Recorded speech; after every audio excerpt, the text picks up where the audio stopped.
خاصة أو ملازم قيسا گوارەکەی لە گوێستیان ڕائکێشایە خوارەوە بەنگوسیلەکەی لە دەستیان بە زۆر دەرەکرد.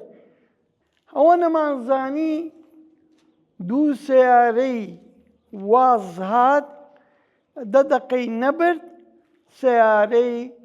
دوو سەیارەی هات 3 پیکاپ توێتە بەسەریەوە دۆشکە قایم کرا بوو هاتە ناو معسکەرەکەەوە. هاتە ناو معسکەرەکەەوە دوا بە دوای ئەو ئەنجا کە سیارەیەک هاتنە خوارەوە سەیرمان کرد چێن سابر عەبدولعەزیز دووری لەگەڵ بارق عەبدوڵڵا حاجی حونتە و حمایەکانی دەوری 6 سیارەی کۆستەر ڕەقەم تەئمیم هاتە ناو معسکەرەکەەوە لە ساحەی عەرەزاتەکە وەستا.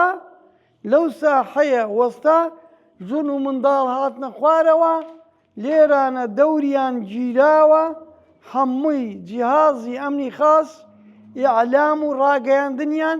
طبعاً ئەو وەختە ئیلا ئەوە هەبوو کە کامیرەی ڤیدیۆ هەبوو، هەمووی تەوقییانیان کرد لەم لەولاوە. ژن و منداڵ هات لە سەحەکە هاتنە خوارەوە ئەلەم جێگای لە سەحەی عەرەزاتەکەی هاوار و قیژەی ژن و منداڵ بۆ عەرشی عەزیم ئەڕۆی.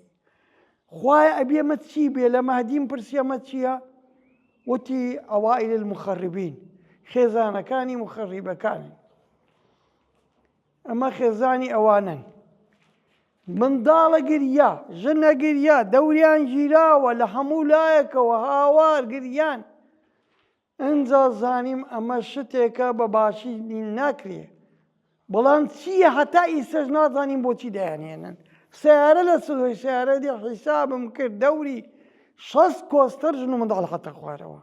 ئەلێرانە ئەم ژن و منداڵانە دەستیان کرد بە دابەشکردنیان، ئەمە بۆ ئەوێ و ئەوەندە بۆ ئەوێ و ژن و منداڵ بەجیا ژنی پیر بەجیا وەڵحاصل ئەنجا دەستیان کرد بە تەفتیشکردنیان.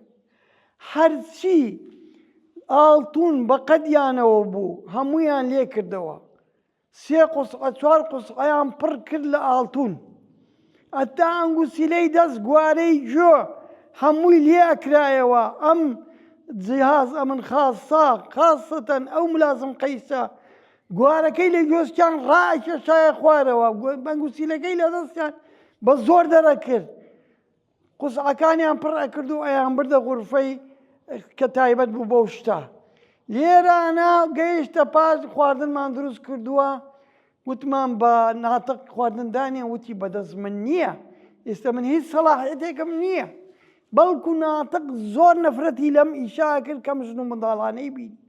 بەم شێوەیە منداڵ ئەکەوت، ژن لە خۆش خۆیە چوو هاواری ئەکرد، بەعزێکی بە پێخواسیاتوە حتا نالی لە پێ نییە. منداڵەکە بەسەر بەدەبەوە شێوەیەتی منداڵ لەولا ئەگریا دوان بە ئێراکەوێ. وەڵحاصل عەرشی عەزیم ڕۆژی قیامەت لەنا ئەو معسکەر تۆپزاوە دروست بوو، وات ئەزانی ڕۆژی قیامەتە و حەشرە.